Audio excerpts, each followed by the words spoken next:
Just by way of background, my family initially moved to Virginia in 1966. I was the first child in a large family of 6 children to ever go to college. I went to West Point. I managed to graduate first in my class out of 1,400 entering cadets. Thank you. That got me going to the races in the Army. I just recently retired after a 40-year career in uniform, 4 combat tours leading soldiers in Iraq, Afghanistan, and in Korea. Thank you. Thanks.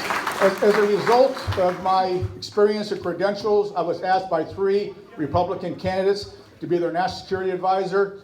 I chose to go with Donald Trump because I thought we needed disruptive leadership in Washington, and he was the man to do it. I spent 15 months as one of his senior advisors. The first time, the real call of duty, I had to go down to Virginia Beach, and I had to address a crowd of about 1,500. I had no warning that I was given the main speech. I didn't have a podium. I didn't even have a microphone, but somehow I pulled it off. I heard I had 6 standing ovations. I wish I could remember any of those lines that resulted in the standing ovations. Unfortunately, I cannot. But what I found out was the Trump family came in, they listened to what I had to say, and Mr. Trump grabbed me. He says, "Get on the airplane with me." And he starts peppering me with questions, especially about Asia Pacific. And finally he said to me, he said, "Bert, how do you know so much about Asia Pacific?" And I said, "Mr. Trump, I happen to be Japanese American, and I was also born in Hawaii." And I says, "In fact, I carry my birth certificate everywhere I go."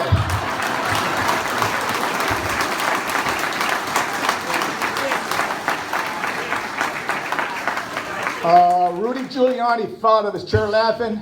Mr. Trump looked at me and said, "You really think he was born in Hawaii?"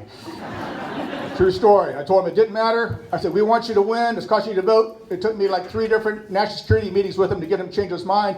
You all know the end of the story. I will tell you, I also served in the Senate as a professional staff member. I did more in 3 months there than Tim Kaine has done in 6 years as a senator. And I'm thinking, great job here. thank you.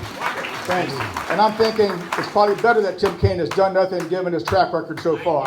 Thank you very much. So ladies and gentlemen, I'm going to ask for your support. I'm the only candidate that can beat Tim Kaine, and I will beat Tim Kaine with the right support. I ask for your vote in June, and we've got petition signatures going around, and we also have some flyers, so please grab one. Look at the candidates, look at their backgrounds. Thank you so much for being here.